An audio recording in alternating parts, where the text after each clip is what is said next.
এবং আল্লাহ রাসূল বলেছেন কেউ যদি প্রতিদিন 10 জনকে সালাম দেয়, 10 জনকে সালাম দেওয়ার পর মৃত্যুবরণ করে, তাহলে তার মৃত্যুটা শহীদ মৃত্যু হয়।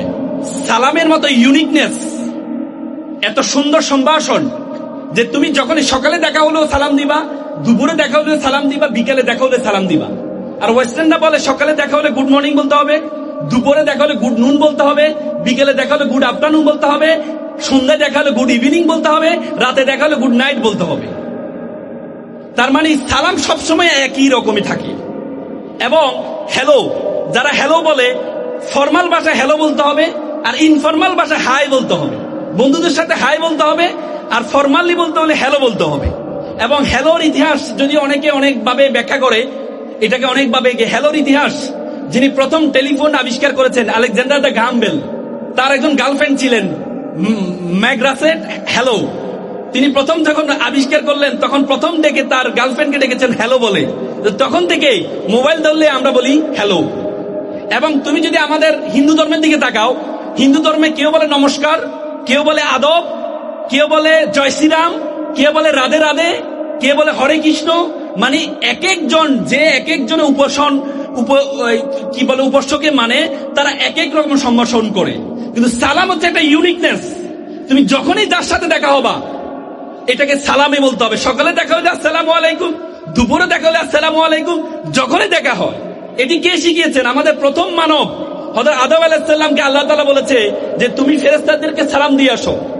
তখন ফাকালা আসসালামু আলাইকুম, তিনি বলেছেন আসসালামু আলাইকুম। তখন ফেরেশতারা বলেছেন ওয়া আলাইকুম আসসালাম আর আসসালামু আলাইকুম ওয়া রাহমাতুল্লাহ।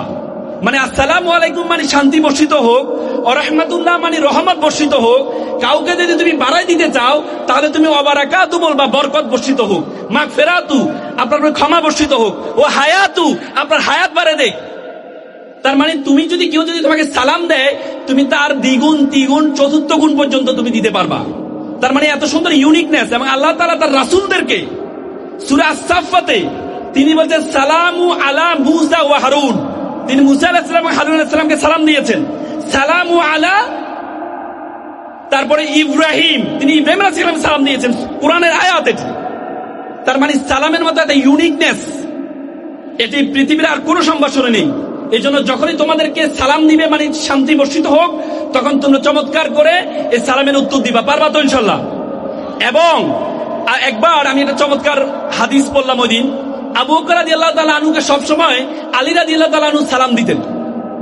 একদিন আলী রাদিয়াল্লাহু তাআলা আনহু আবু বকর রাদিয়াল্লাহু তাআলাকে সালাম দেন নাই। তো না দেওয়ার কারণে আগেই এই আবু বকর সালাম দিয়ে দিলেন। আবু বকর রাদিয়াল্লাহু তাআলা আনহু পরবর্তীতে গিয়ে রাসূলকে নালিশ করলেন যে আলী মনে হয় আমার প্রতি একটু রাগ, সে সবসময় আমাকে দেখলে সালাম দেয়, আজকে আমি তাকে সালাম দিয়ে দিলাম, সে আমাকে সালাম দিল না। তো পরে আলীকে ডাকা হলো। আলী বলল, ইয়া রাসূলুল্লাহ, আমি গতকাল স্বপ্নে দেখেছি যিনি আগে সালাম দিবেন তার জন্য জান্নাতে একটা প্রাসাদ তৈরি করা হয়, সে প্রাসাদে বড় চেয়ারের মধ্যে তাকে বসানো হয়। আমি মনে করি এই প্রাসাদে বসার জন্য একমাত্র যোগ্যতা আবু বকর রাদিয়াল্লাহু তাআলা আনহু। এজন্য আমি চাই উনি ওই চেয়ারে বসুক। এজন্য আজকে আমি একটু ডিলে করলাম যেন উনি আমাকে সালাম দিয়ে ওই প্রাসাদটা যেন ওনার জন্য হয়ে যায়। কত চমৎকার না? এবং আল্লাহ রাসূল বলেছেন কেউ যদি প্রতিদিন 10 জনকে সালাম দেয়, 10 জনকে সালাম দেওয়ার পর মৃত্যুবরণ করে, তাহলে তার মৃত্যুটা শহীদ মৃত্যু হয়। সুবহানাল্লাহ বলবো না? এজন্য সালামের উত্তর দিবা তো নাকি? আমি আবার বলছি আসসালামু আলাইকুম।